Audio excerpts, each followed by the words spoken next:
这是我的手，我变年轻了。外门杂役弟子林青鸾，年18，入册。青云宗，我写的小说世界。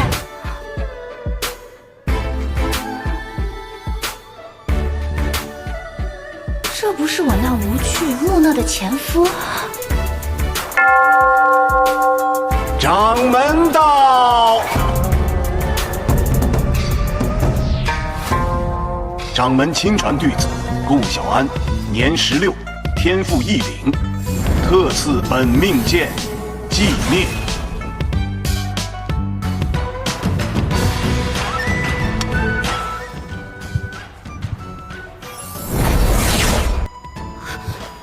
小安，杂役，跳什么？警告！异世之魂不得口头意念泄露天机，再犯天雷诛灭。他是我的儿子，却不认识我了。顾长渊，你随我来，掌门有话问你。所以他现在是青云宗内门剑修弟子顾长渊，儿子现在是顾小安。顾小安，书里的魔头。蓝居士，快看快看，青鸾居士的签售会。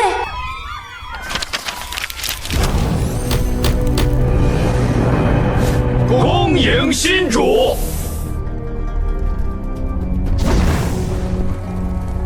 今天我就要踏平这3界。不要！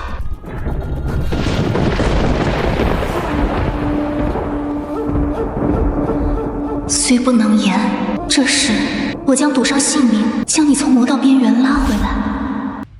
师兄们辛苦了。哦，小师妹来了。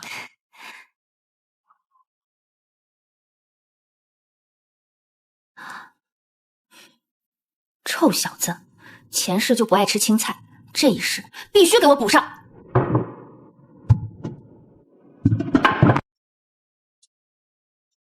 还得加上青鸾熬夜写小说时少不了的蜂蜜。青鸾，我们得谈谈。别烦我，小安的事比什么都重要。那粥，他居然记得。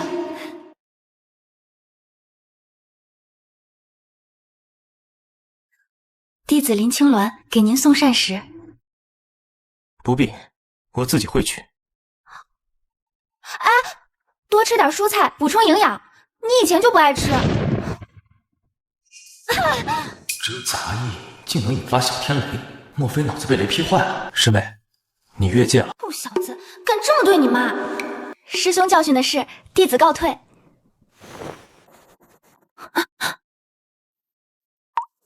臭小子，居然敢这么对妈！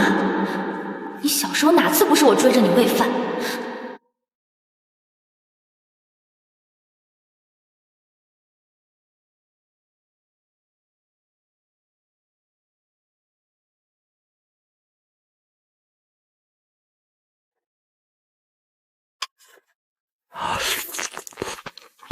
这味道为什么有种奇怪的熟悉感？这个师妹补充营养，你以前就不爱吃。为何总让我心烦？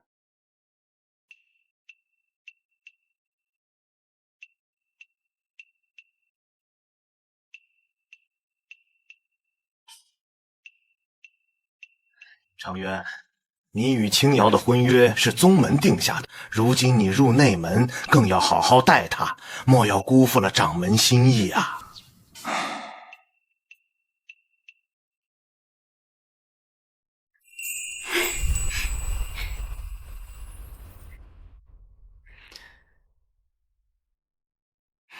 顾师兄，练剑辛苦了，我给你送了凝神丹，还有你爱吃的桂花糕。毕竟我们可是有婚约的人。果然还是这副模样，走到哪儿都有桃花。前世就是这样，眼里只有工作和所谓的面子，从来不在乎我和小安。不行，苏清瑶要是成了小安的后妈，以后怎么相处？得想办法搅黄。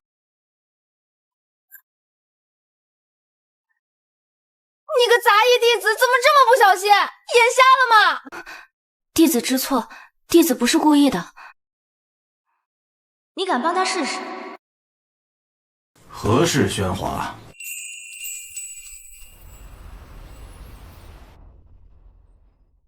苏清瑶，注意身份，勿要刁难杂役弟子。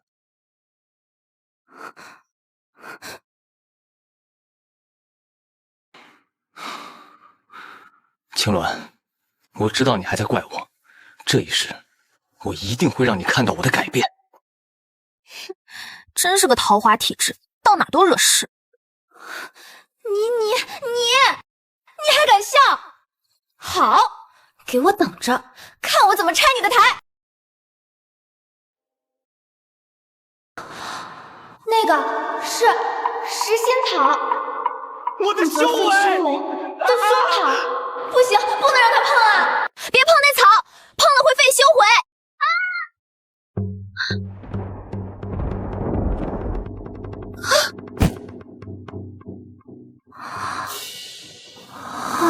我怎么说不出话了？我的天，这林青鸾怎么一说话就遭雷劈啊？太诡异了吧？不会是被雷劈哑了吧？这是宗门灾星吧？以后离他远点，别被他克了。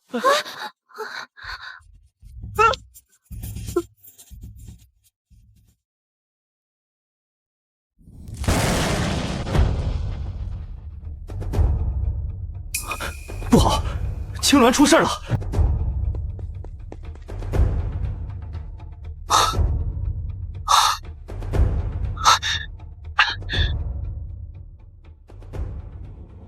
青鸾，你怎么样？说话呀！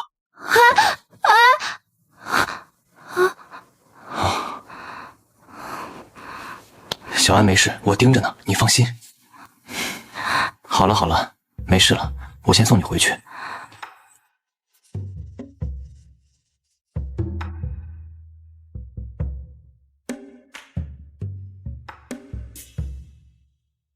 还好雷劈只是震伤了声带，并非完全失声，只能发单音节，需慢慢恢复。小安那边我会盯着的，你放心。青鸾，前世是我对不起你们母子，这一世我会守着你们，哪怕你只当我是个搭档。快看快看，宗门神秘哑巴诞生了，一说话就被雷劈，太好笑了。他那头发跟蒲公英成精一样。不要面子的呀！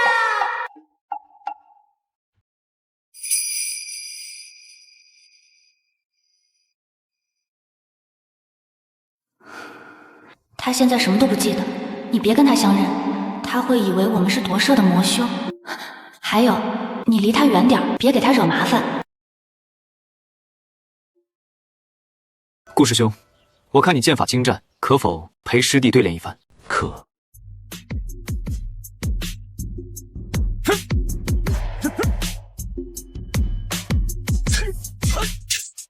再来，再来。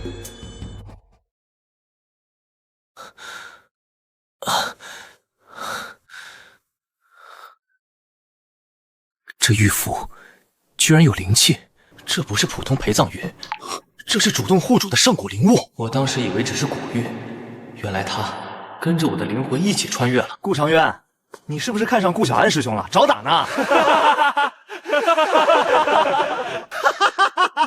顾师兄又被打了，这是第几次了？胡说什么？我是，总不能说我是他爹吧？我是佩服顾师兄剑法。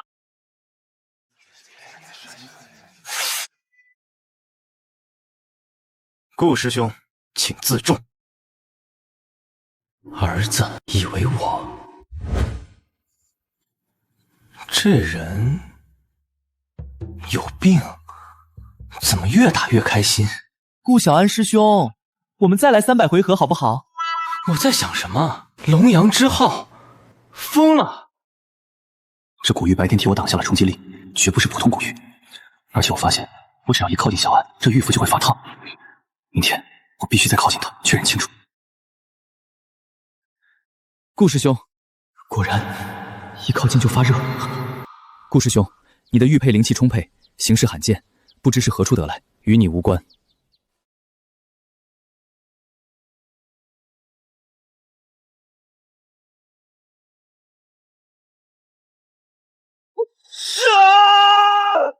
爸爸难受，爸爸别走。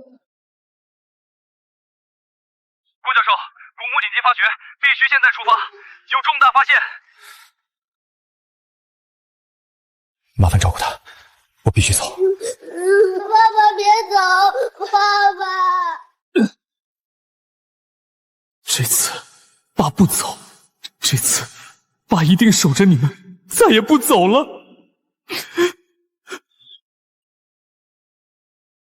小安，带着他，要平安长大哦。爸爸，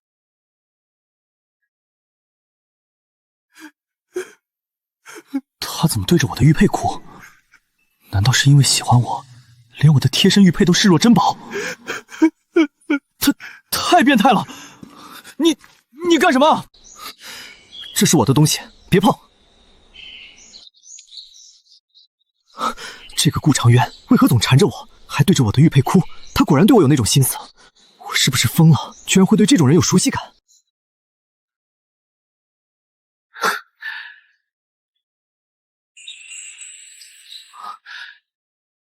青鸾，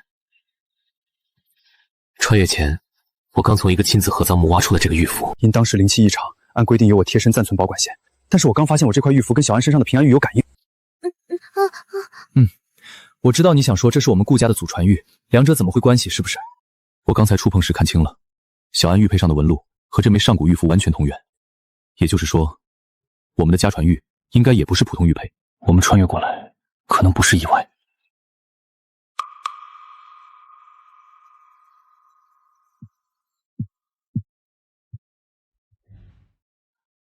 我不能说话，我不能剧透，我怎么告诉他们要发大水啊？怎么阻止小安那天去采药啊？别人看不懂，但顾长渊他也许能看懂。不对，他凭什么看懂？就凭我是他前世的……算了，不能指望他，我自己想办法。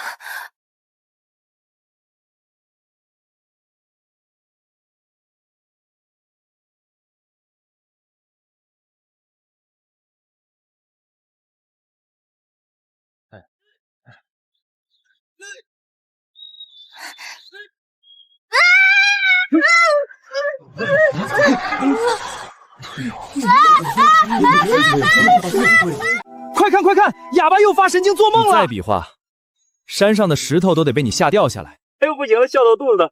哑巴师妹，你要去唱大戏，我们定给你捧场。笑什么笑？3天后你们就笑不出来了。他刚指的是东边，那姿势是游泳。东边有洪水，你放心，我不会让任何人出事，更不会让小安有事。此处危险，速速加固山体，设下警示阵法。所有人听令，沿着河谷两侧打桩，用灵力加固岩壁裂缝，在山谷入口处布置3道防御阵，一道预警，一道缓冲，一道主防。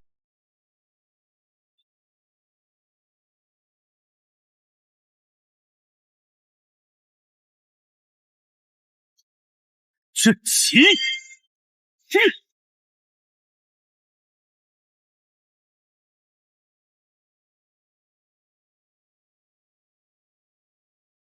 顾师兄是来修仙的，还是来开驿站的啊？又是避雨棚，又是干柴，又是菊花茶的，这是要野炊吗？你懂什么？这叫未雨绸缪，不对，这叫未雨先跑茶。我听说顾师兄以前是个什么教授，教人喝茶的。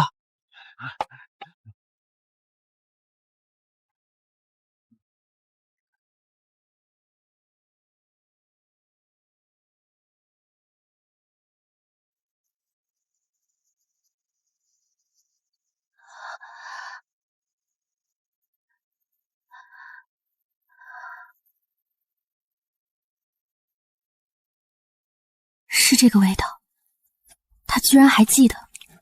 我以为他永远只记得考古、文物、古墓那些破罐子、破盘子，原来他记得我的习惯，记得我怕冒雨，记得我爱喝这个茶。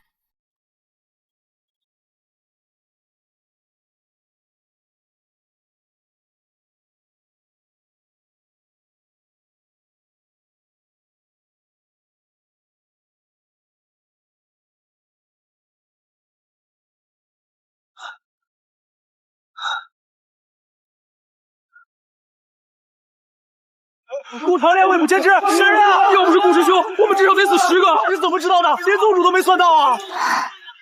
太好了，臭小子没事，大家都没事。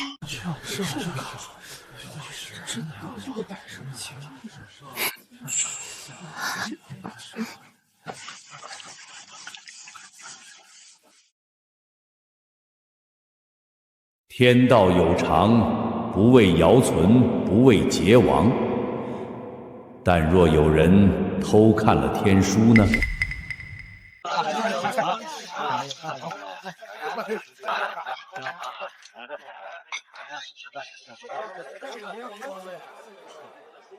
这不是我们的预言家吗？怎么，今天不做梦了？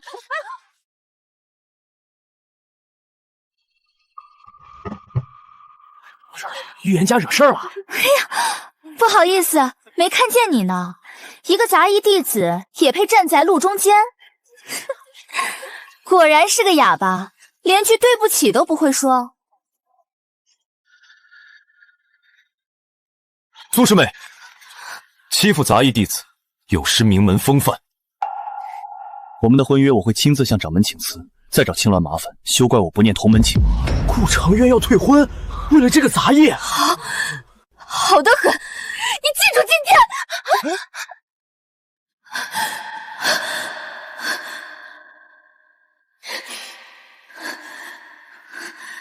林青鸾，你到底是什么人，让他这样护着？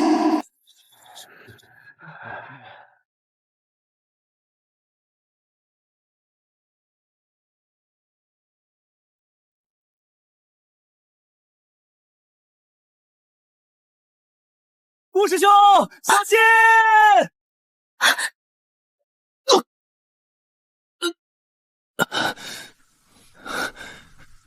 顾师兄，你没事吧？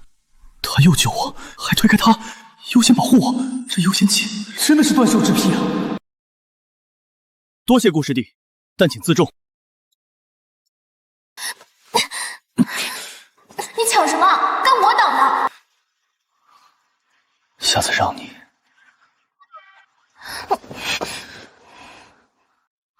原来如此，顾长渊，你也有今天。你在人家心里压根儿排不上号，人家喜欢那个冷脸师弟呢。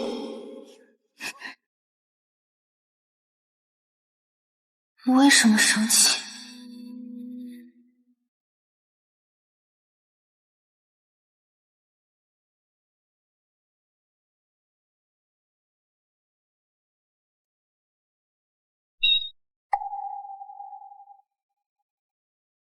这2日总是心神不宁。那个顾长渊，还有那个哑巴师妹，为什么我总会对他们有莫名的熟悉感？这就是尊主说的灭世容器。顾师兄，好剑法。面生，外门弟子不得入后山禁地。我叫阿武，刚入外门，没人告诉我规矩。后山深处有上古灵药，可解心魔。他怎么知道？但需配合法典修炼，方能吸收。心术法典不行，小安不能碰，一旦修炼，心魔就会立马被激活。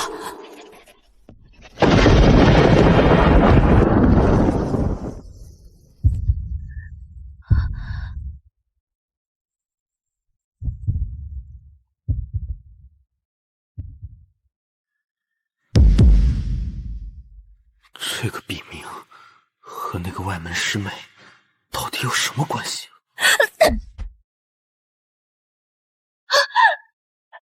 两把可要刻进去。原来被拦住是这样的感觉。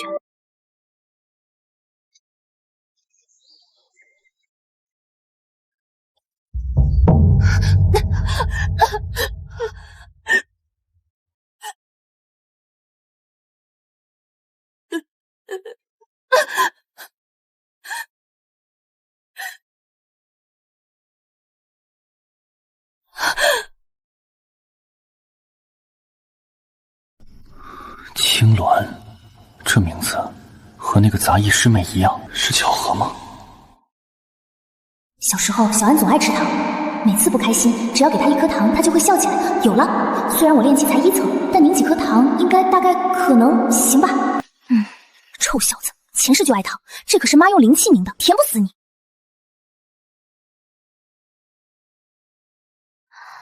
莲花式，对，这样折，再这样。别撒，还好。完美，精致，仙门顶级糕点包装。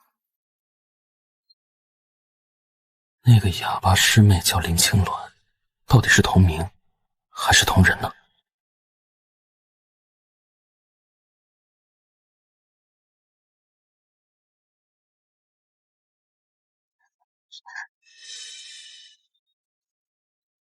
这师妹又搞什么？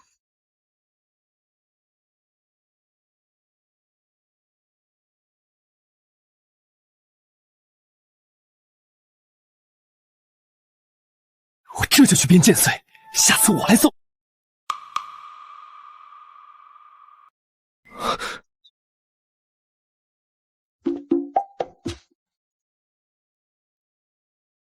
我就看了一眼，他怎么怕成这样？这孩子的戒心也太重了。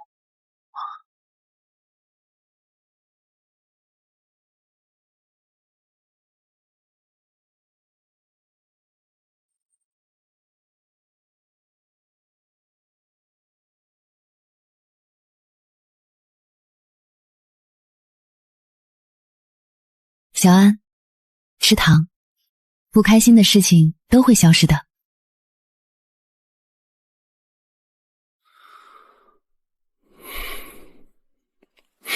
幼稚，什么年代了，还吃这种小孩子的东西？这个哑巴师妹到底是谁？编个平安节剑髓吧，前世还欠他一个平安节，这事补上。男子之间送这个，应该不算奇怪吧？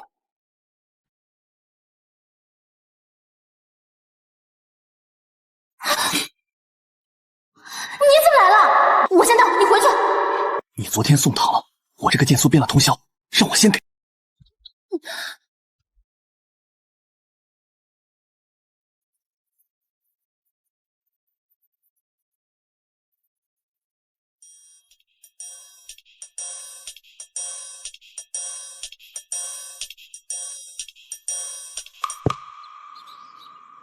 你们约好的？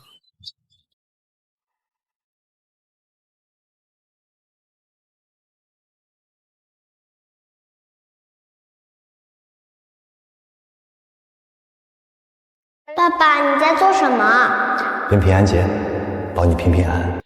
顾师兄，这是我家乡习俗，给敬佩之人。敬佩之人？你敬佩我什么？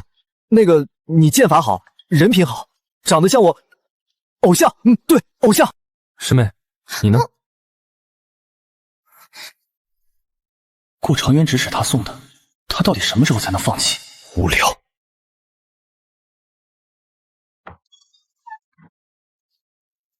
他不要我的。你还笑？那继续塞门缝。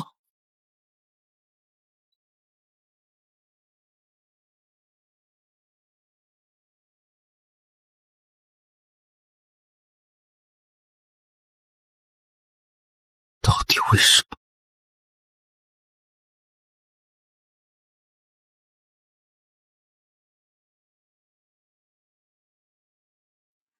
藏经阁肯定藏有那本禁术法典的拓印卷，得去查看清楚。这臭小子大半夜不睡觉，跑藏经阁来干什么？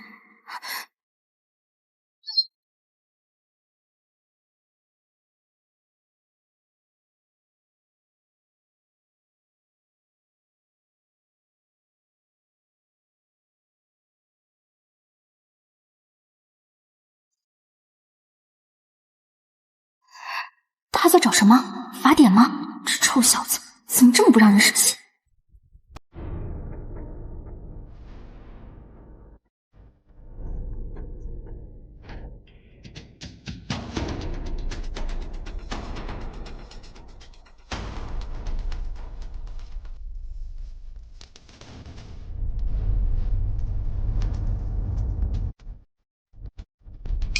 谁？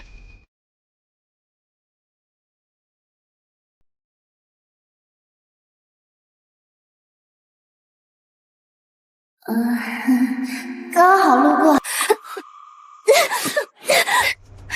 现在仔细给我！师妹，你到底是谁？为何总缠着我？别碰剑手，你会被！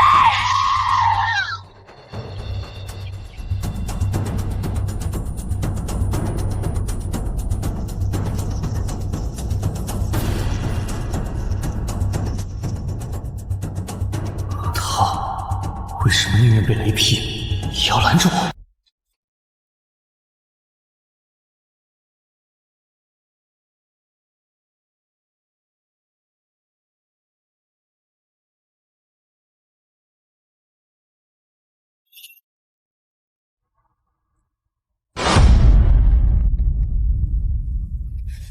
你知不知道，他为了你，他那是什么眼神？吃醋？还是移情别恋了？这两个人到底什么关系？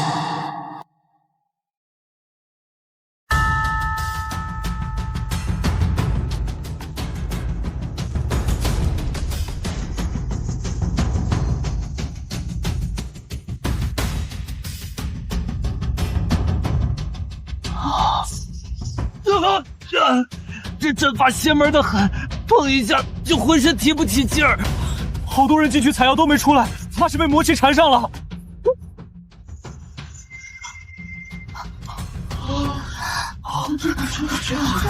这是我小说里的上古阵法遗址。糟了，危险！怎么提醒他们注意呢？怎么，我们的哑巴师妹又想比划什么？这阵法岂是你一个杂役能看懂的？顾长渊，快点来啊！让开，别挡路！一起上！破了这阵法，掌门必有重赏。就是怕什么？我们这么多人。再拦我，我对你不客气。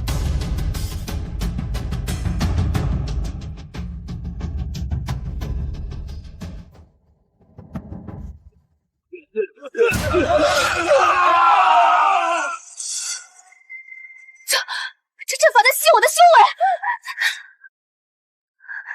要死人了，要死人了！傅长烈，你在哪儿啊？放心，我看看。从地层学来看，符文分7层，对应北斗7星方位，阵眼应该在第7颗星瑶光位。小心！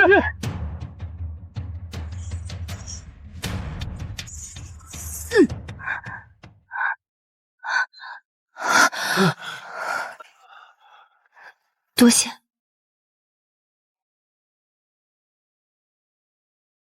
掌门来了。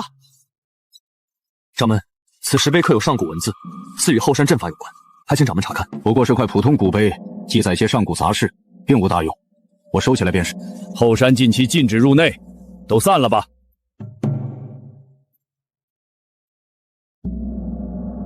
第一行，天命之道，星辰有常。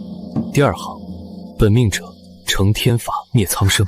天生剑骨，寂灭为命。星辰陨落之日，三界归虚之时。这些特征和小安一模一样。小安就是石碑上说的本命者，也就是灭世预言里的容器。别怕，且慢，这一世我们都在，我们一定会找到破解之法的，绝不会让小安走上灭世的路。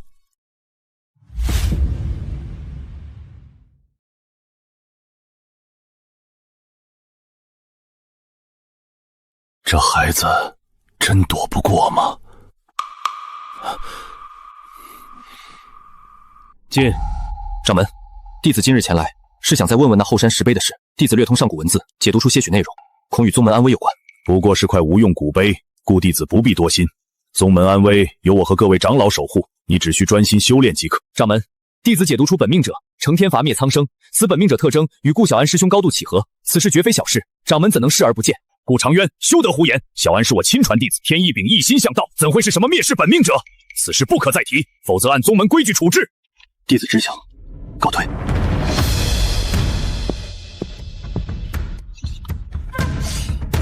孩子，身不由己。他肯定早就知道小安的身份，甚至可能从一开始就知道灭世预言，只是一直瞒着我们。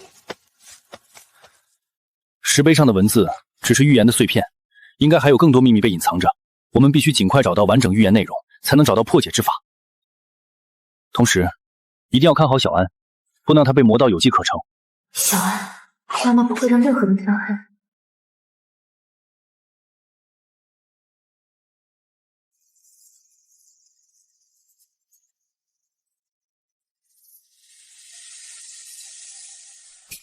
又是他们，为什么总在看我？那个哑巴师妹，宁愿遭雷劈也要阻止我做一些事。还有那个顾长远，一次次刻意接近我，甚至为我挡险。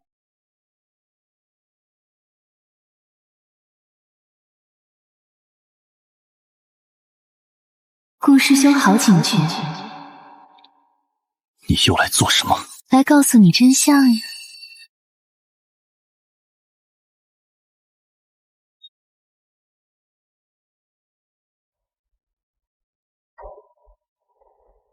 你以为你是天才？不，你是容器。灭世之日，你会被仙门榨干最后一滴血，然后像垃圾一样被扔掉。但跟我修炼禁术，你就能掌控命运。今晚子时，我在这里等你。小安，别！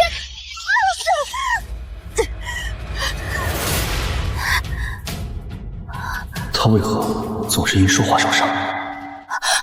啊，我危险，还是我心危险？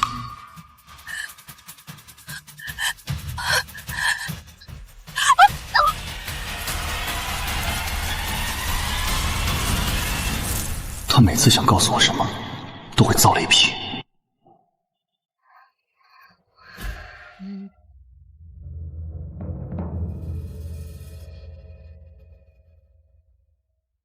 负伤，能缓痛。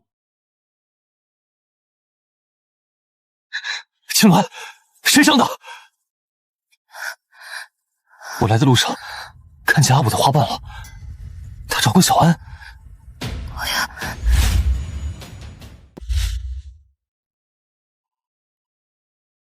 顾师兄果然聪明，来，把手给我。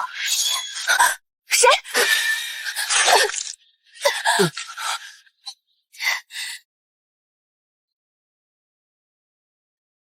原来被护在身后是这样的。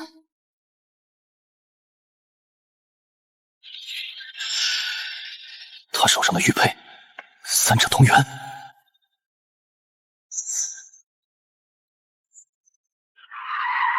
你们护得了他一时，护不了他一世。灭世之日，他必成魔，认着命！他们为什么要拼命护着我？宿女、灭世、成魔，到底是什么？这块玉佩，一切都不对劲了。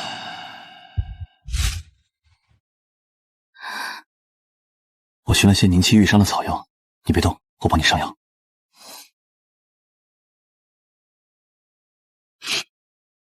疼了吧？我看清了，阿武腰间那块碎玉和小安的平安玉佩纹路一样，他们是一对。什么？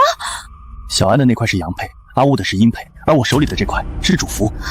我知道你担心小安，现在阴佩在阿武身上，我们得盯紧他，不管未来是什么，这一世我们定要护住他。明天我们借说书的方式再唤醒他一些记忆。列位同门，闲来无事，小子今日不说仙法媚术，只讲一段凡间的世家轶事，说那人间烟火里的三口之家。诸位姑且听之，全当解闷。凡间有对夫妻，男的寻古探幽，女的执笔著文，皆是能人，却唯独对独子少了周全。公子灵秀内向，自小俯首空宅，父亲只重立业，母亲只催读书，从未问过他喜乐。公子心结日深，开不开心，竟一时想不开。夫妻俩赶回见此情景，肝肠寸断，悔不当初。许是执念赶天，一道灵光引着二人追着公子魂灵入了另一重天地。此间公子失意不认爹娘，可二人只求守在他身边，补过往亏欠。纵是冷脸相对，受尽委屈，也甘之如饴。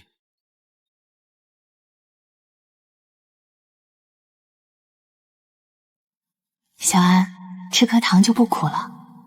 爸给你编个平安节，保你平平安安。爹，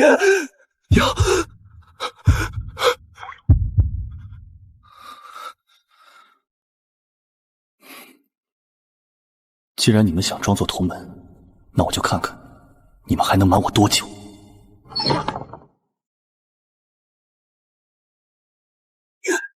你以为我不想逃吗？我爹说修炼重要，他说等我变强了就来接我回家。可他到现在还没来，所以我只信尊主。这个世界只有强者才配不被抛弃。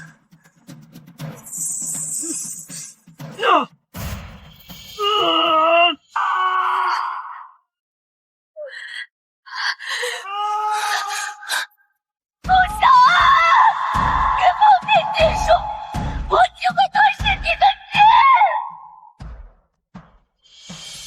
青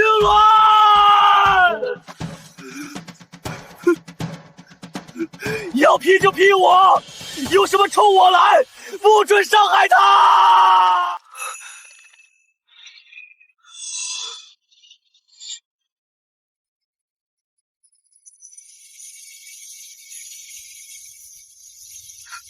真诚，真让人心。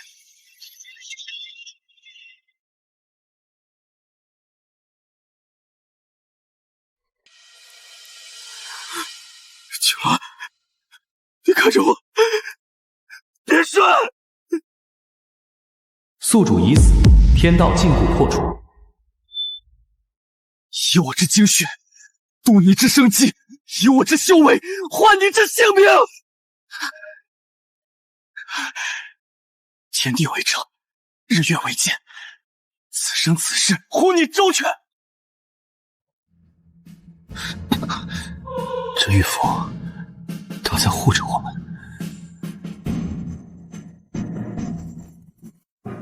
小安，不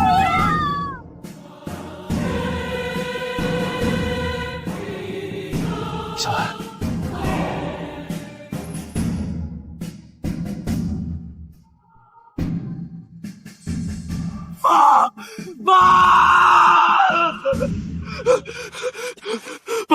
爸，别这样，快停下！小安，你终于……妈，对不起。以命换命，顾长渊，你如今修为尽散，倒省了我不少力气。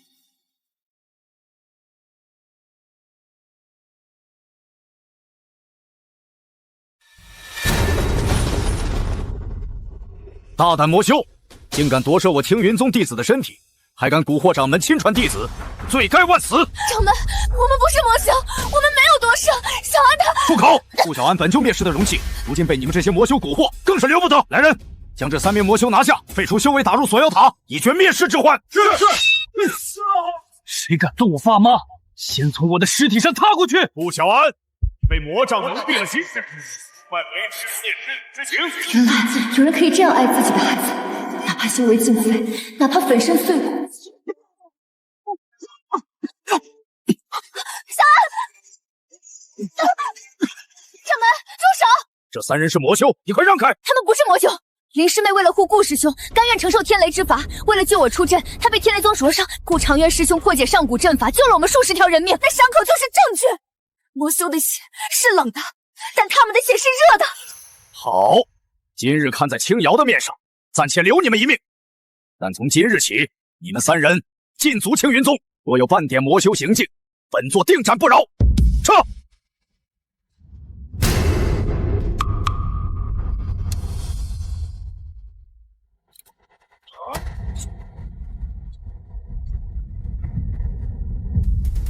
执祭者终于来了，计划可以开始了。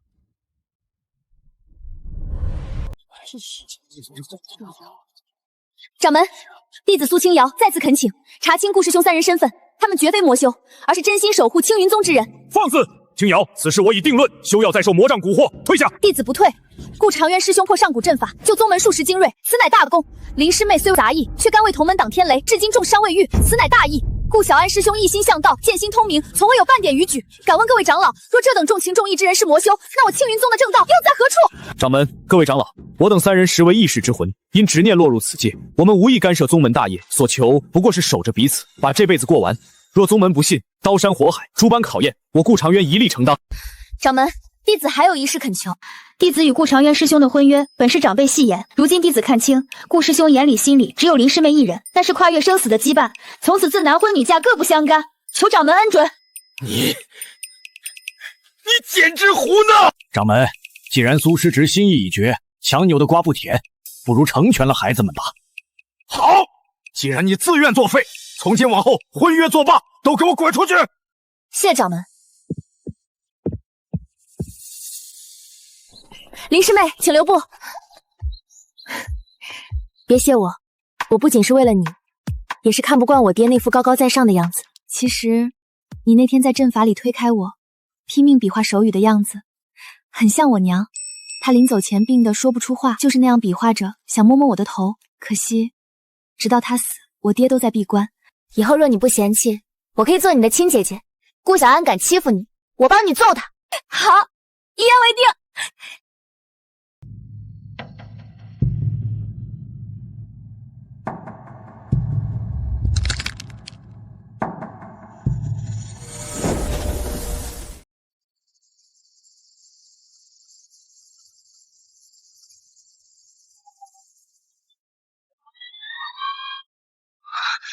现在来弥补，太迟了。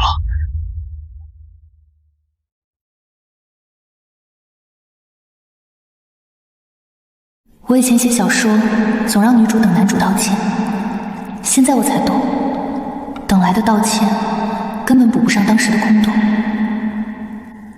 我得做点什么。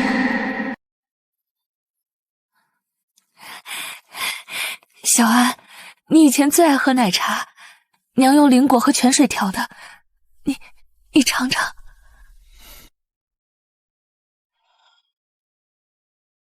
别装好心了！前世你们忙着工作，忙着考古，谁管过我？你们只知道逼我考第一，跳楼自杀都是你们逼的。他说的对，我们就是不配当父母。我写了那么多小说，写了那么多完美母亲，却连自己的亲生儿子都逼死了。青鸾，你看着我，那我们这一世重新考一次父母资格证，好不好？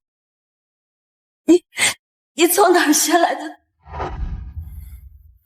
如果当父母也需要考资格证，他们一定都不及格。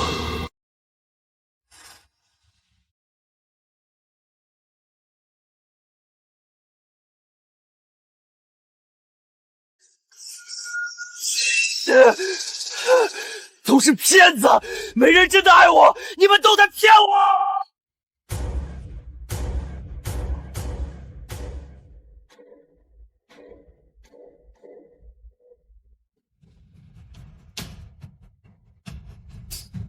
我们再也不逼你了，小安，你醒醒！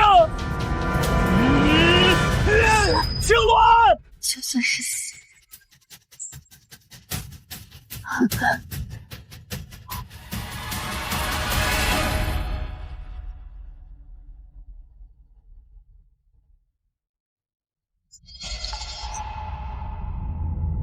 爹给你编的，保小安一辈子平安。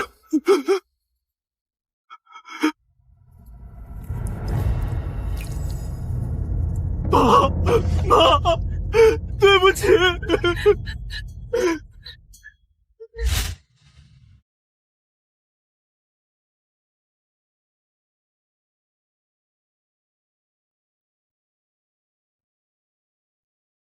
小安，剑意乱了，先歇一歇。掌门，这是后山上古残阵的破解图片。有劳了。掌门，小安近日练剑时常心神不宁，且偶有心绞痛的症状。常渊才疏学浅，不知这是否与他特殊的修仙体质有关？修仙之人乃是常事，让他静心修炼便是，切勿多生事端。是，弟子告退。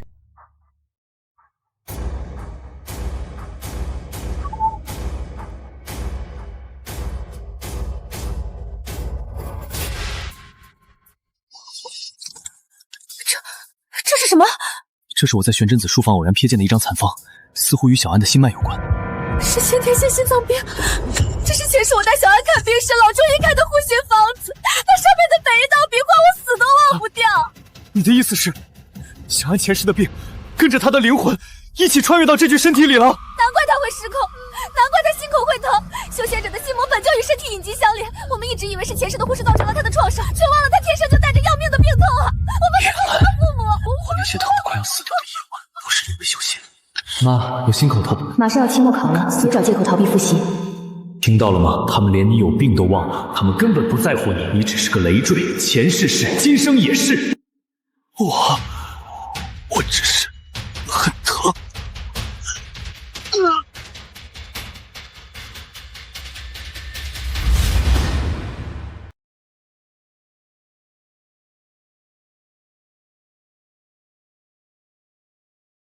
小安！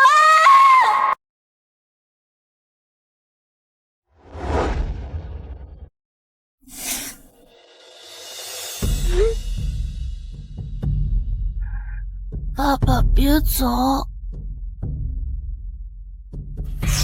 爸爸，我心口好闷。男孩子别娇气，自己玩去。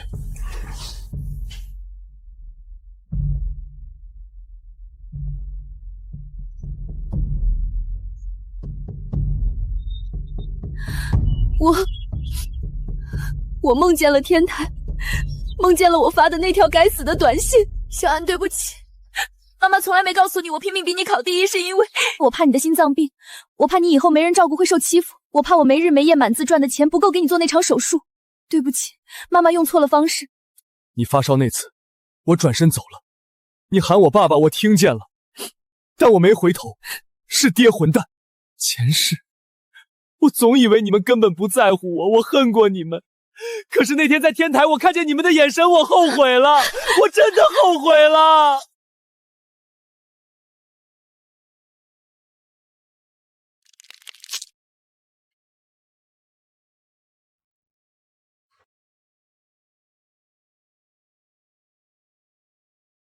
烈士预言已起，天生异象，本命者觉醒，3月之内，苍生涂炭。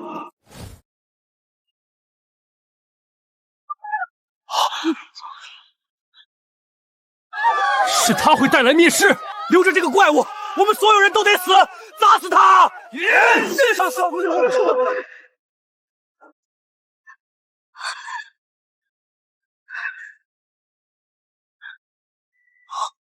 小安，等了，别等了，你会死的。掌门，求您明察，小安本性纯善，从未有害人之心，他是被冤枉的。大胆！我修家属还敢在掌门面前咆哮！我顾长渊愿意项上人头担保，小安绝不是灭世之人，求掌门手下留情。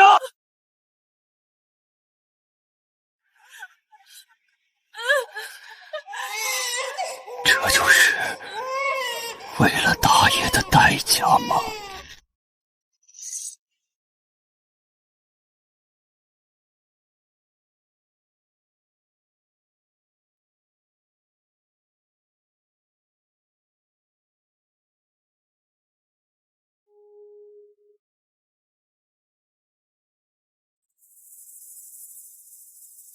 是为齐天大阵，引本命之魂炼天地为炉，这是有人借仙门的手，在布一个抽干整个世界的死局。20年前，我在凡间的一处秘境捡到这本奇书，起初我只当它是凡人荒诞的消遣之作，一笑置之。直到我那刚出生的孩儿夭折在雷劫之下，我痛不欲生。我按照这书里的记载，以我的本命精血，疯狂地炼制了一个替身容器。我以为只要容器在，终有一天能等到他那一缕残魂转世归来。我以为我在逆天改命，可后来我才发现，跟我亲手炼出的这具躯壳一模一样。顾小安现在的肉身，就是我那早夭的孩儿。我以为是我在救他，却不知道我早成了这书里被死死操控的棋子。这盒子里装着传说中的苍生剑铸造图，可我穷尽毕生修为，也无法撼动它分毫。上古禁制显示，他只认此书的作者，旁人无论如何都无法开启。这本书的作者是青鸾居士，也就是林青鸾，对不对？他能打开这个盒子吗？我来试试。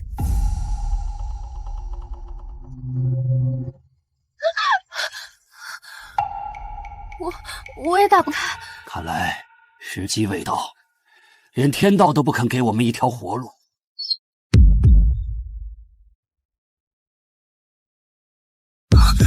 我都听到了，什么容器、灭世、生父、替身躯壳。小安，你听妈妈解释，不是你想的那样。小安，事到如今，我也不必再瞒你，我就是你这具身体的亲生父亲。师父，你这是……当年你的元神早夭，仙门高层用这道封印保住了你的躯壳，告诉我只要守护好你，就能等来残魂转世。我以为我在逆天改命，他们让我守着你，只是为了等一个外来的游魂觉醒，等一个用来灭世的工具。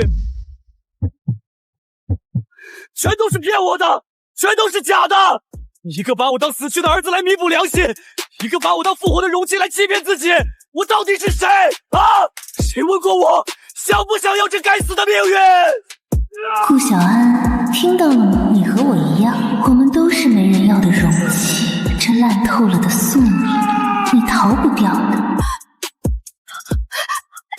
别追，让他走。他现在心魔入体，防备心到了极点。我们现在追上去，只会把他彻底逼进魔道。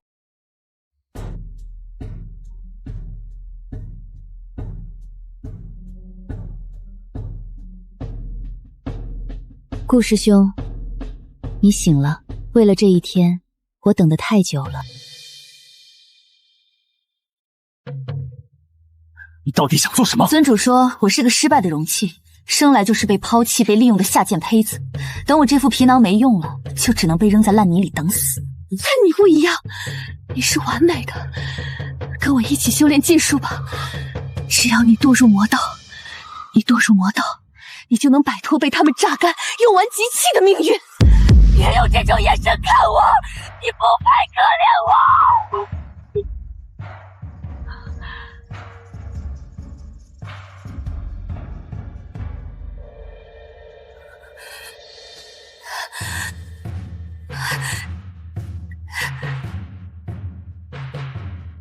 原来被人这样死死放在心上，是这种感觉。我从来都没有收到过。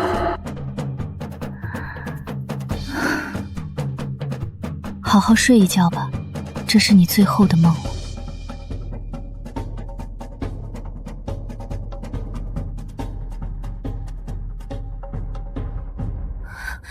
小安被阿乌抓走了，我们必须去救他。青鸾，看着我，就算我顾长瑶此刻修为尽废，粉身碎骨，我也一定会把我们的儿子带回来。我们一起去。带我一个。魔道巢穴外围的暗哨路线，我3年前随师尊侦查过，你们需要向导。这是我娘留给我的遗物，能精准感知魔气的强弱节点，关键时刻，这簪子里封存的剑意还能救命。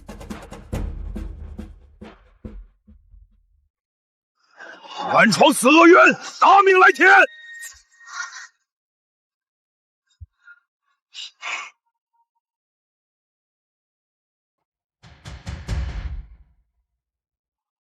你手在抖，你明明不想这么做。我不想，我像个垃圾一样被藏了20年，我等的就是这个机会，一个再也不会被任何人扔掉的机会。尊主说了，只要我替他开启灭世之门，我就能成为新世界的主宰。到那时，就再也没有人敢抛弃我。但你比我幸运，顾小安，你明明也是个随时会碎的容器，却有2个蠢子愿意跨越轮回的死局来爱你。小安，找死！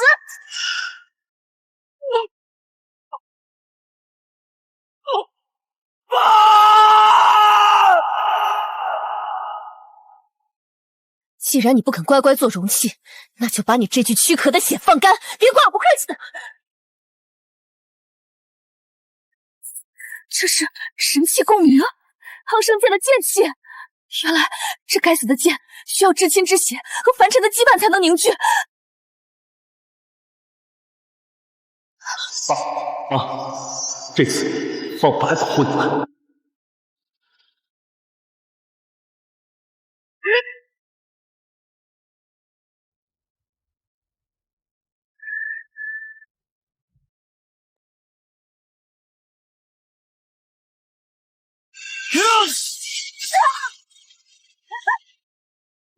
不可能，你明明只是个容器，你怎么可能拔出？爸妈，对不起，我以前太混蛋太任性了，以后我绝不会再让你们为我流一滴血。臭小子，终于长大了。原来被爱着是这种样子。这巢穴要塌了，魔气正在倒灌，我们得立刻走。清乱居士，快，滴一滴血在这个盒子上，这根本不是我们这个世界的力量能打开的，唯有你，这灭世录的创始者，用创造者之血才能越过天道。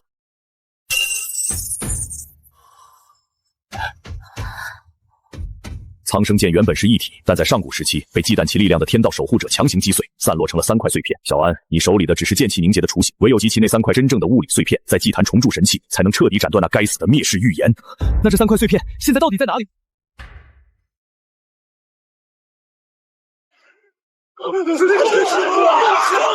怎么会这样？我们才离开半天时间，大阵怎么会破？小安，你师傅呢？玄真子去哪里了？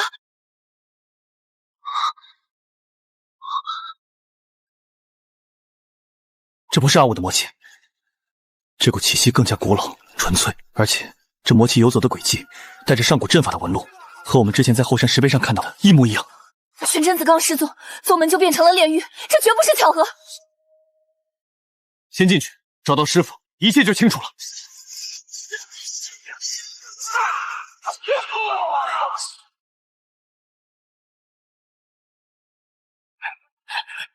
小安，你终于回来了！快，整个宗门都要保不住了！你必须跟我走，用你的本命之魂去填补阵眼，开启灭世之门。只有这样，我们才能活下去。他不是玄真子，你根本不是我师傅，你到底是谁？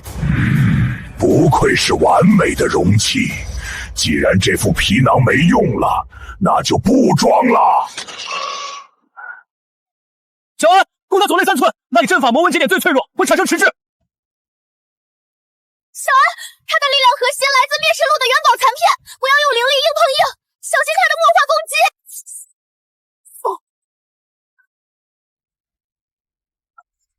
小安，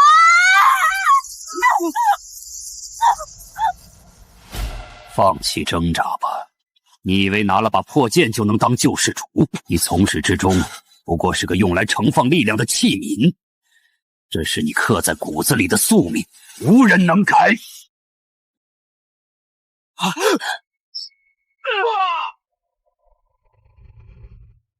你是杂役房角落里那个扫地的哑巴大爷？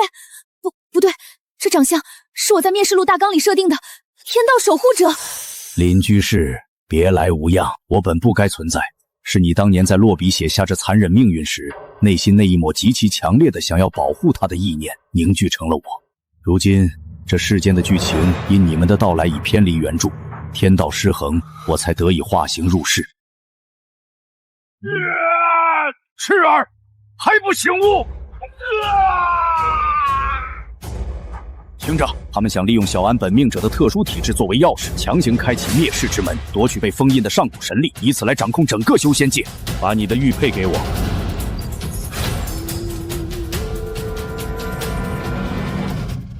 光点所在，乃是世间至暗之地——万魔窟。苍生剑是唯一能斩断魔气、封死灭世之门的神器。这第1块物理碎片就在那里，你们必须赶在仙门高层之前拿到它。我们现在就去。万魔窟，魔气滔天，有去无回，切记守住本心。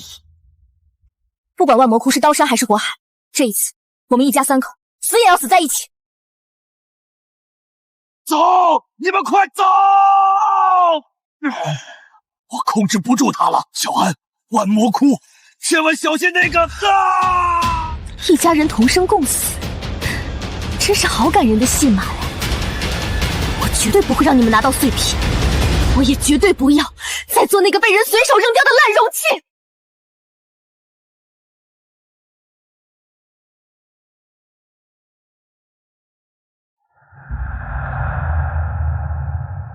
大家当心，小说里写过，黑森林是修仙界最危险的禁地之一，这里的魔气会异化所有的活物。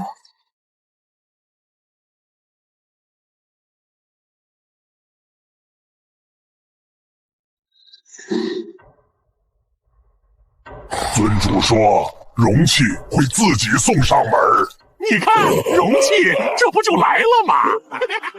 原来容器不是山峰，在他们眼里，我只是一头猎物。大家背靠背，我主攻。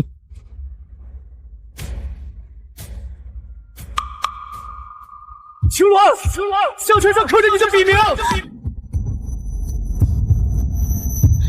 怎么会知道我的笔名？他到底是谁？妈，别分心。左边，避开树根陷阱。攻击他们耳后的软甲，那是唯一的防御盲区。我来锁住他们。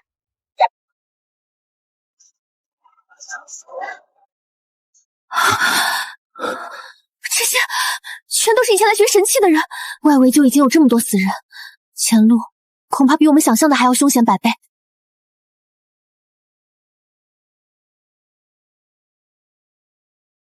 别动，这武器不对劲，不是自然的毒瘴，它在试探我的精神力，这是能勾出心底最痛记忆的心魔幻物。所有人不许散开。嘿嘿，姐姐，你心里藏着好多好多的遗憾呀。只要你睡着了，我就可以让你见到你最想见的人哦。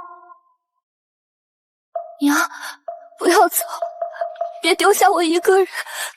爹，你为什么不来看我？我好怕黑。小安，别冲动，这是心魔陷阱，物理攻击没用的。可恶，又是这种只能眼睁睁看着的无力感。我发过誓要保护他们的。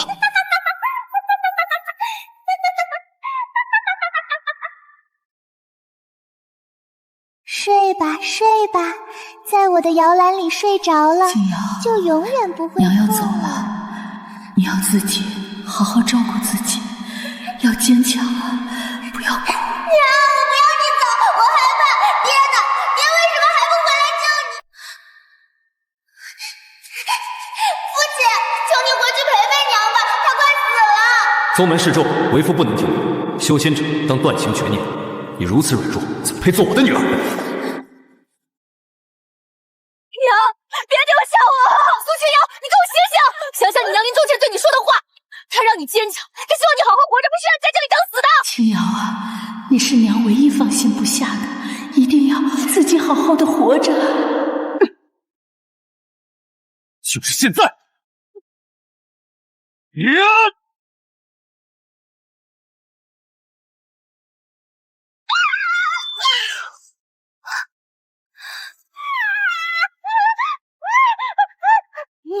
你们这群该死的虫子，竟敢坏了我的游戏！我绝对不会放过你们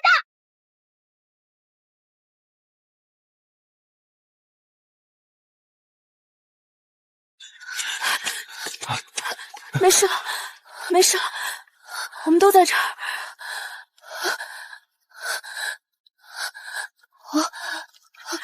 我刚才差点就……嘿嘿嘿嘿，就算你们赢了我又怎样？你们来的太晚了，你们全都要死在那里！这物不对，沼泽的瘴气散了，但这股从深处漫出来的雾气，里面藏着极其古老的阵法变动。青瑶，感觉怎么样？有没有哪里还难受？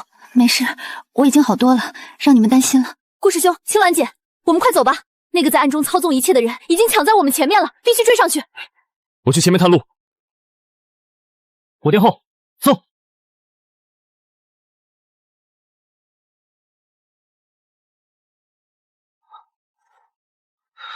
玉符又开始发烫了，它在发光，和那天在悬崖上阿武出现时一模一样。这是共鸣，他在认彼此。阿武就在我们身边。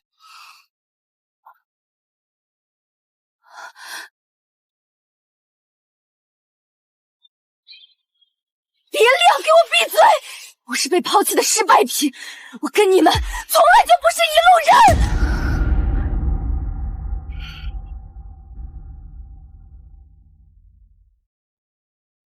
看来你们的玉佩比你们这些将死之人更懂得什么是认命。你到底想干什么？我想干什么？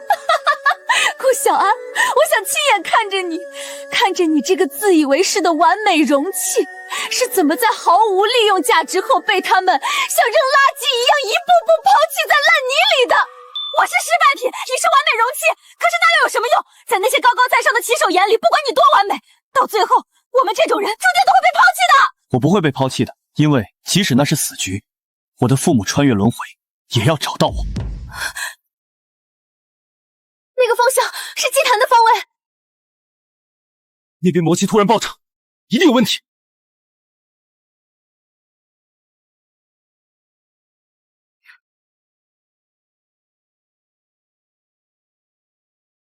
你已经退无可退了。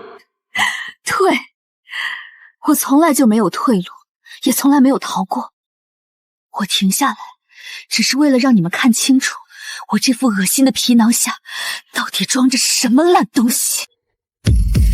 我爹也是个极其体面的修仙者，他把我扔在魔道那个烂泥坑里的时候，我每天都在那暗无天日的血池里等他来接我，我等了整整20年。尊主饶我，只是因为我是个容器，还是个随时会被抛弃的失败品。他把我钉在这个烂泥坑里，只是为了给你这个完美容器铺路。凭什么我等来的只有抛弃，而你却有父母愿意跨越整个世界的死局来爱你？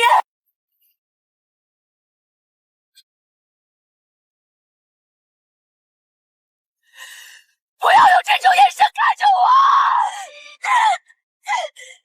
我不需要你们的可怜，既然我得不到，那你们也别想得到。你们今天全都给我死在这里，陪我一起烂掉！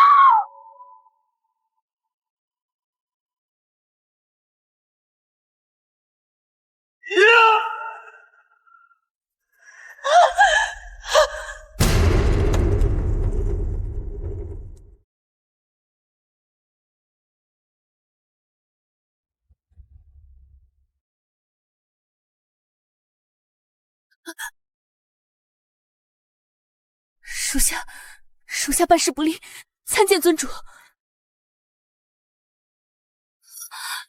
他身上的气息和我书里的设定一模一样。顾小安，想保住你身后的这些蝼蚁，就乖乖跟我走，去打开灭世之门。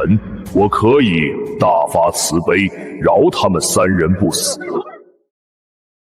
顾小安，就算是死，也绝不碰你那扇该死的门！冥顽不灵，那就先抹去这些多余的败笔。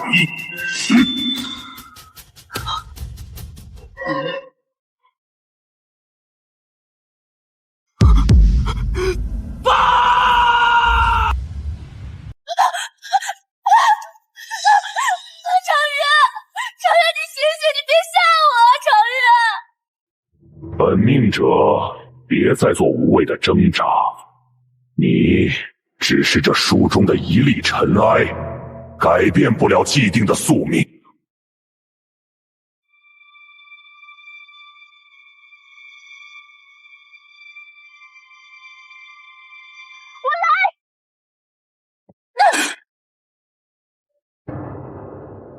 青瑶，曹军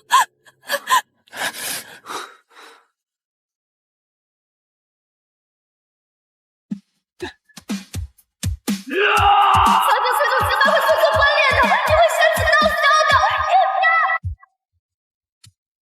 什么？你的本命之力竟然越过了设定，觉醒到了这种程度！小安，你看看妈妈。这就是不自量力的下场。你已经油尽灯枯，现在这本命之力是我的了。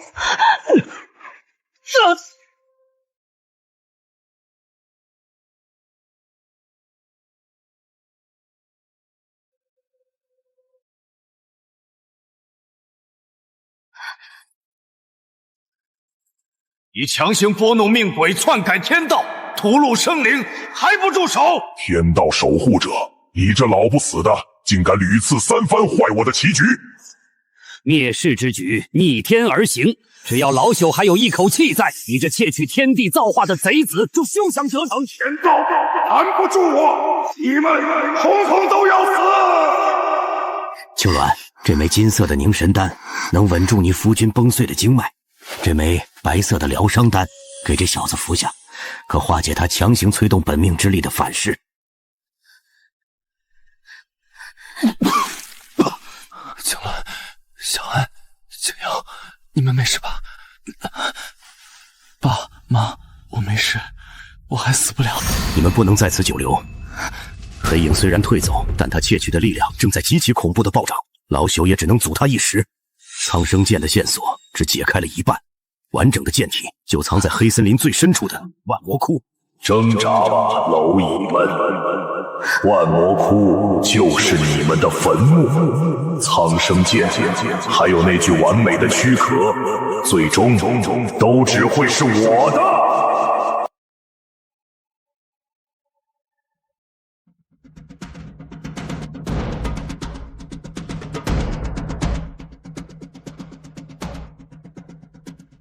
小安、青瑶，这是变种的八蛇后裔，表皮骨化物理防御极高，不要白费力气砍身子。他的视觉神经连接着魔核，双眼是唯一的死穴，集中打眼睛。长渊，掩护我！这是醉梦草，专克魔化神经。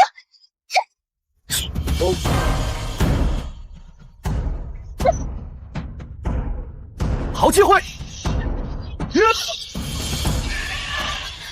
他右后腿有旧伤，一hand不稳。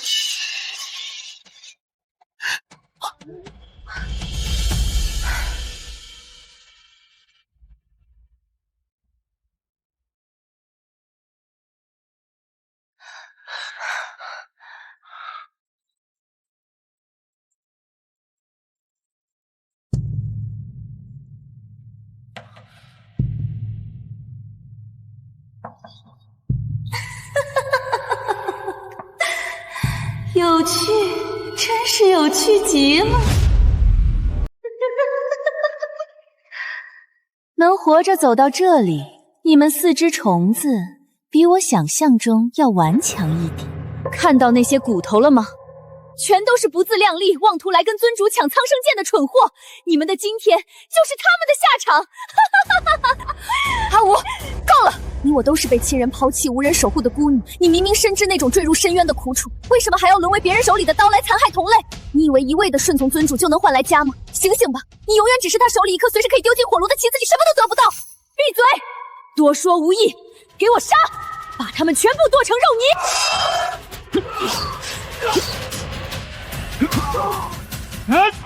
小安，左边有敌，斩空袭！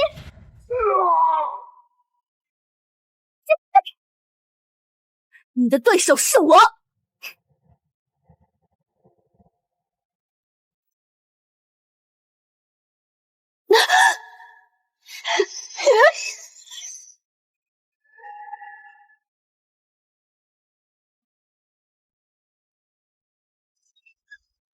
青瑶师姐！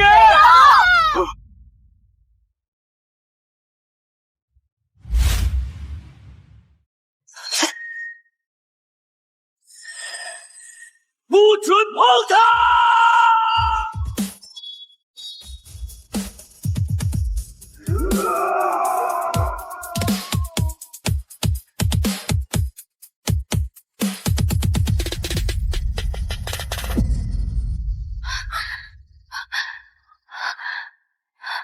青瑶别怕，我在这儿。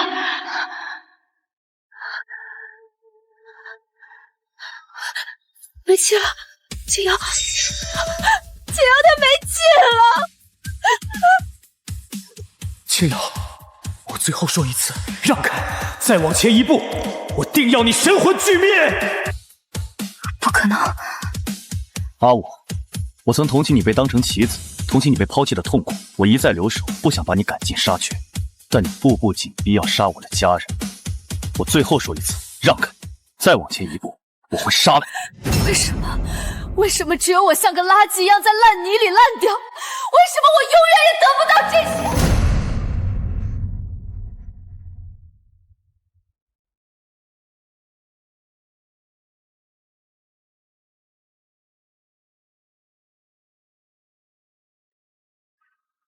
顾小安，你有家人守护，有轮回奔赴，有牵挂，有归宿，可我什么都没有。我得不到救赎，得不到偏爱，那你也别想如愿。就算献祭一切，我也要拉着你们一起下地狱。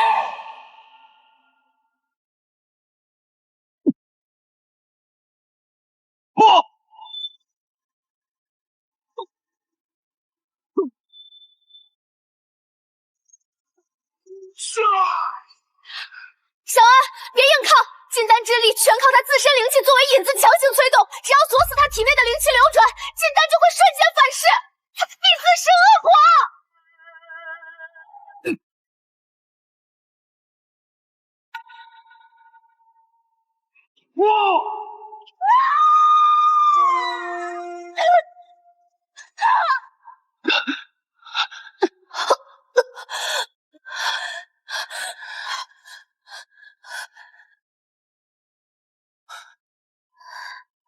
你多好啊，有人跨越整个世界来找你，有人连命都不要也要护着你。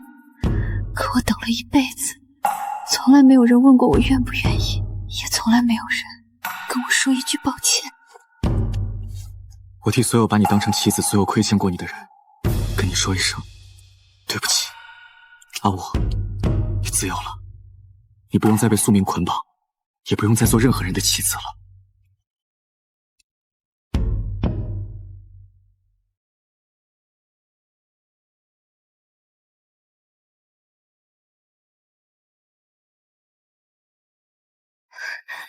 小安，这块玉佩替我圆满了。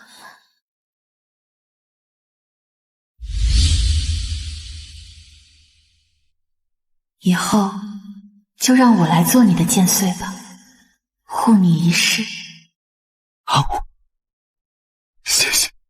他和你一样，等了一辈子，只是在等一个道歉，等一份偏爱。现在他选择放下仇恨，成为你的一部分。这是他自己选的最好的救赎，真是一场感人至深的救赎大戏呀！只可惜你们高兴得太早了，苍生剑的最后一块碎片，现在是我的了。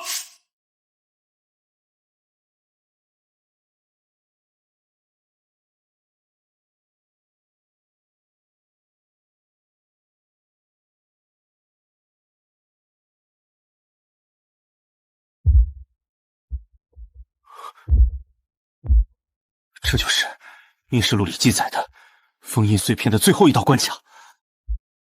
给我放！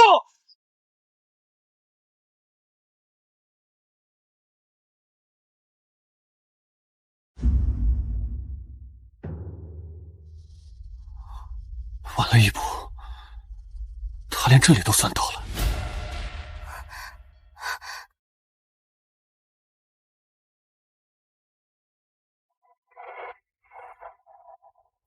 长渊，书上写了什么？小安的身世不是魂穿。玄真子当年隐瞒了后半段，你不是意外被塞进来的灵魂，你是那位大人主动献祭后的重启。原来我是为守护而归。听着，哪怕是重启，你也是我身上掉下的肉，全家人陪。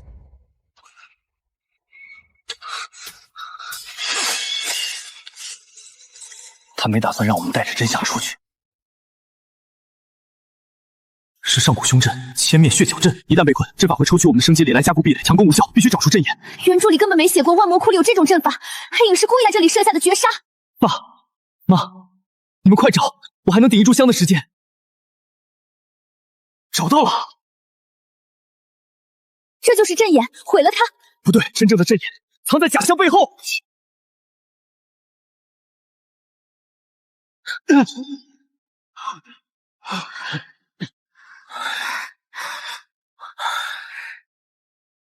精彩精彩，能看破我的千面血角阵，看来我们终于可以正式见一面了。顾小安能活着从我的千面血角阵里爬出来，作为我选中的容器，你倒没让我太失望。少废话，交出苍生剑碎片！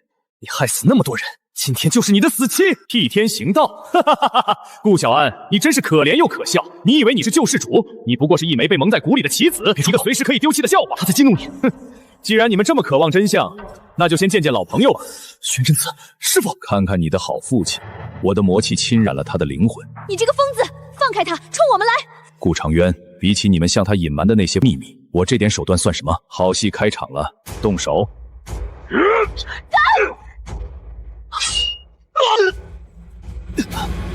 小安，还击！他已经被魔物占据了，你再不还手，我们都会死！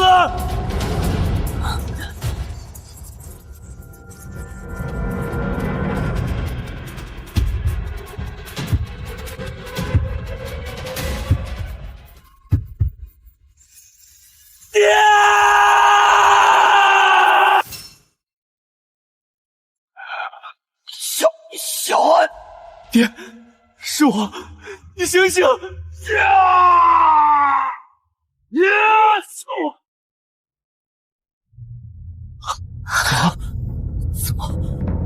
怎么可能会是你？很意外吗？看来这出家人情深的戏码，你们演得太入戏。看多完美的容器，生而不养，养而不教，亏欠了儿子一辈子，到最后还是要沦为我的提线木偶，亲手把自己的儿子撕成碎片，这就是你们所谓的宿命。师傅，你醒醒，别被他操控！师傅，我知道你还在，别放弃。小安，别退了，用你的本命金光净化他，他体内还有理智，冲破魔气封锁就能唤醒他，别犹豫！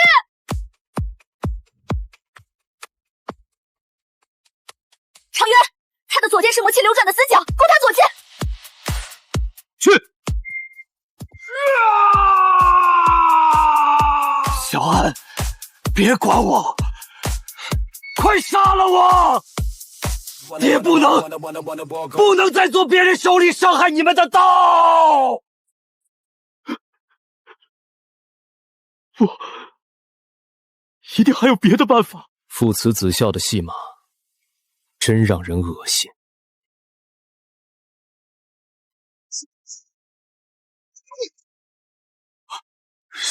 师傅，小安。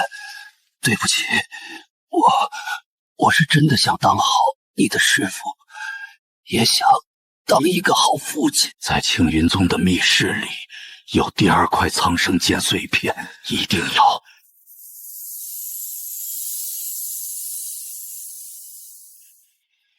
师傅，爹！真是父子情深啊！不过，终于说出第二块碎片的下落了。青云宗好极了！别想走，把命留下！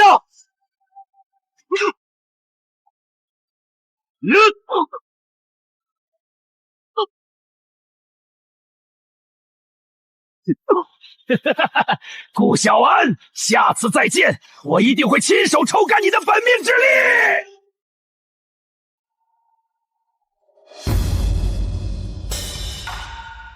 爸妈，我们走，去青云宗，绝对不能让他拿到第二块碎片。走。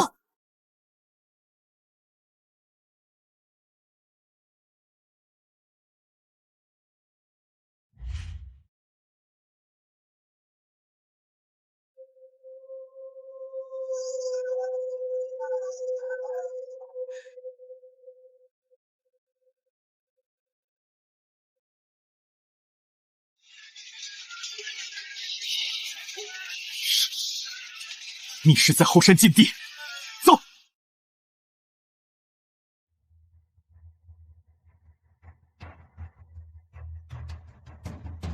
住手！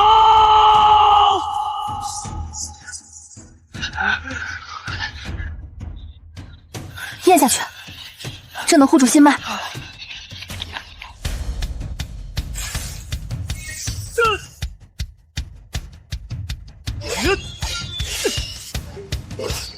没时间陪你玩了，给我滚！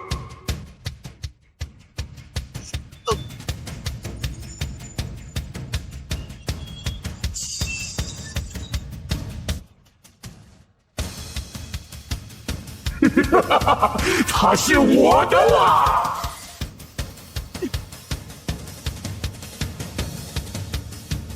站住！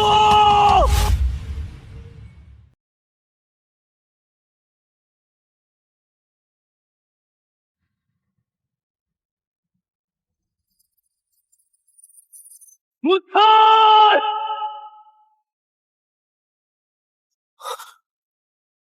玄虚长老，竟然是你！你这个青云宗的太上长老，就是幕后黑手！惊不惊喜，意不意外？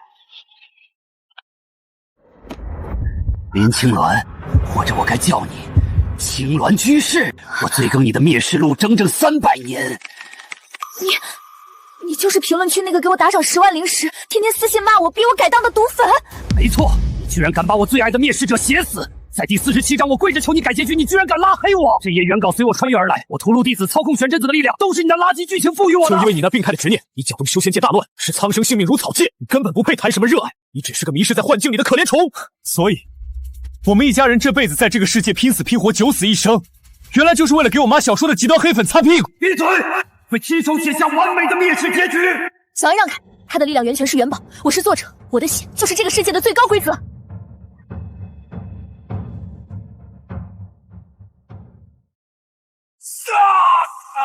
你竟敢毁我的圣物！王小安，别高兴得太早。看到了吗？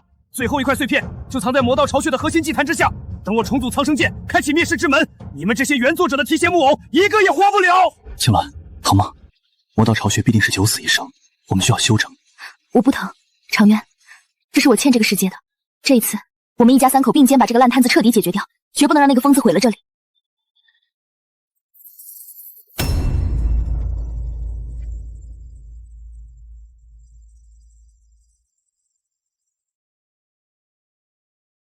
那顾小安就是个丧门星，要不是他招惹了那些魔头，咱们青云宗能被毁成这样，连玄真子长老都搭进去，可不是吗？听说他爸妈为了他，连雷劫都挨了，早他妈抹脖子谢罪了，哪还有脸活着连累别人？还说他前世就自杀过，连累父母穿越过来还债，骨子里就是个废物。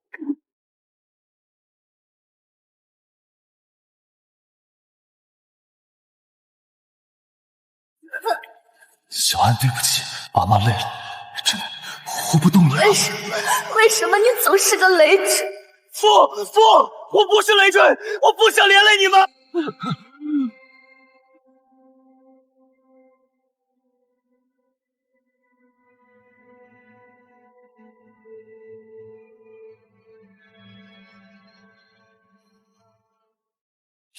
要变强，我不是累赘，我能护住所有人。这把剑是用来守护的，给我破！长渊，他的本命之力彻底觉醒了。爸妈，我没事了。以前都是你们在前面拿命护着我，这一次去魔道巢穴，换我来守着你们。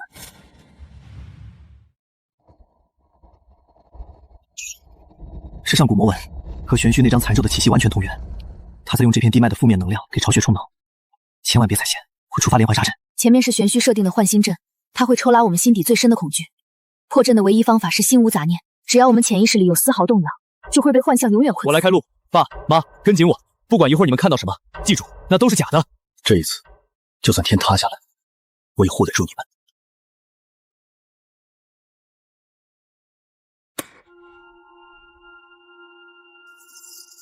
妈，我太累了，我就是个累赘。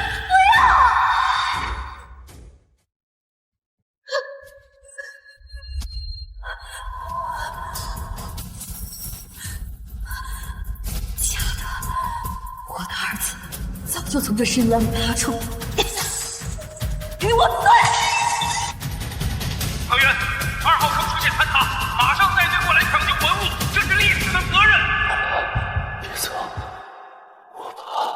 去他妈的两难！我的家人就是我必须得死守的苍生。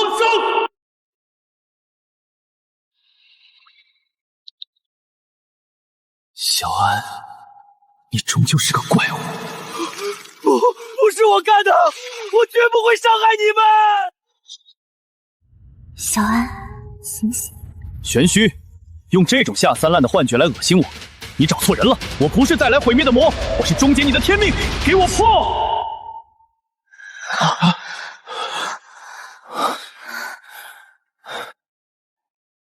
精彩，真是精彩！我为你们准备了一份大礼，一份能够让你们彻底认清现实、陷入万劫不复的灭世厚礼。来吧，来签收你们的死期！玄虚，别玩这些虚无缥缈的把戏，交出最后一块碎片，我今天必让你这缕游魂彻底灰飞烟灭。虚无缥缈，顾小安，你太无知了。好好看看你的母亲，她是灭世录的创世神，拥有无上的叙事权，但这原稿残页吸饱了300年来的读者戾气。如今，我要用它反向夺测他的笔。程远，小安被原稿压制了，我的脑子里全是那些毁灭的画面，我控制不住这只手。玄虚，你冲我来，放开他！蝼蚁。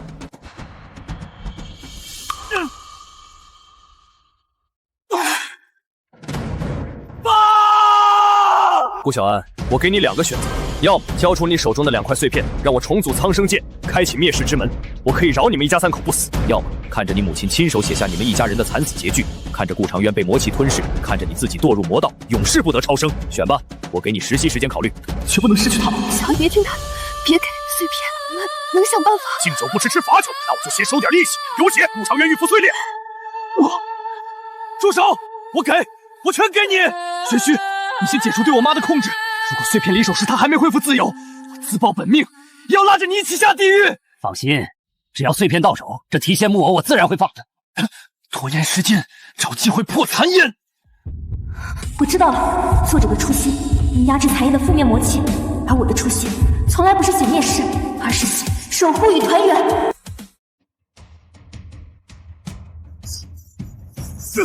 小兔崽子，你敢耍我！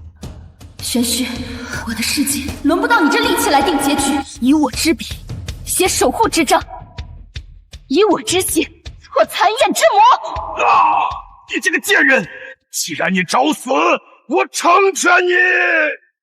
青鸾，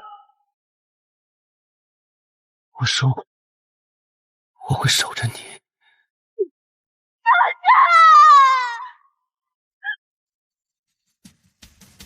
玄虚，血债，血偿！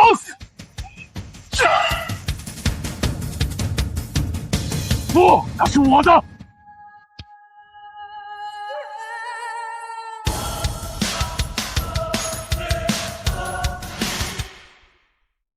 作者的本命血，上古玉符的残阵，还有那小子变异的本命之力，他们竟然完美融合了，完整的苍生剑。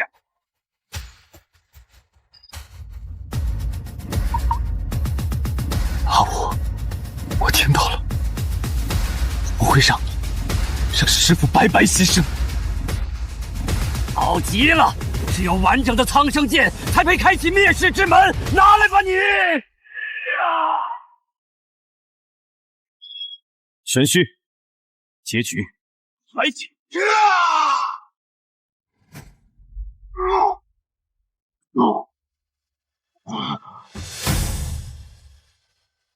我追了300年的结局，不可能就这么结束！顾小安，你以为你赢了吗？灭世之门的遗址就在这下面，我得不到，那就大家一起死！哈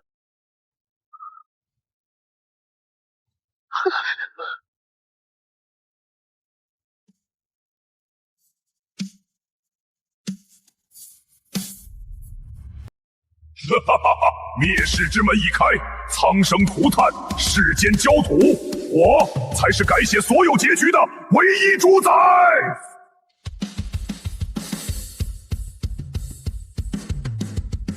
长渊，接剑！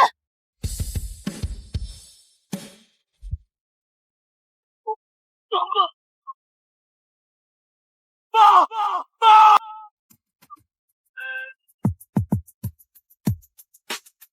顾师兄，以前都是你拿命护着我，这一次换我来护你，护着你想守护的一切。阿武，你这个低贱的残次品！我给你写的剧本是灭世，是做我的垫脚石，你竟敢违抗你的设定，背叛我！我不要再做谁的棋子，我也想凭自己的意志守护我爱你。顾师兄，活下去，带着你父母的那份，替我看看这世间的太阳。阿武，我答应你。碍事的死了，没人能阻止我。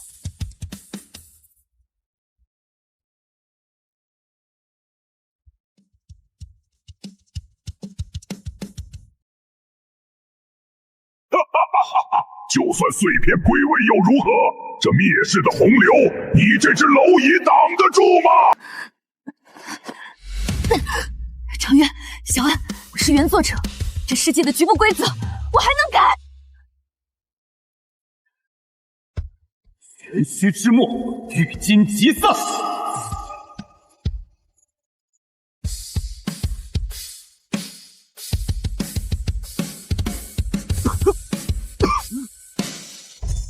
小安，左胸3寸，那是他的魔气核心，击碎他！杀！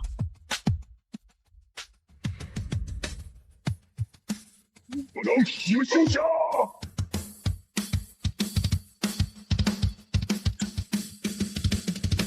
我就算魂飞魄散，也要拉你们垫背！灭世之门的开启条件，容器的本命黑化的神剑，我的魔气，一起死吧！快走！我控制不住了。小安，看着妈妈，别怕，我们一家3口永远在一起。儿子从来不是什么容器，更不是累赘。是。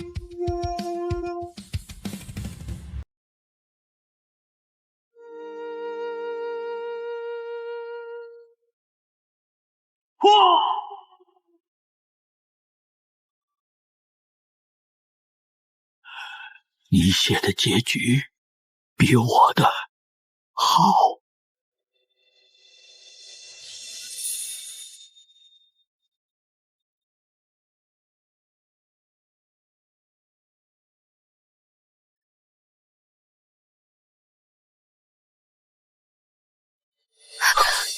爸妈，我们成功了！成功了！我们成功了！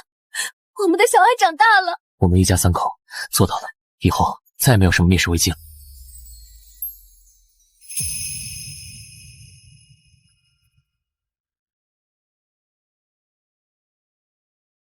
爸妈，我们要回家了。功德圆满，结局已签。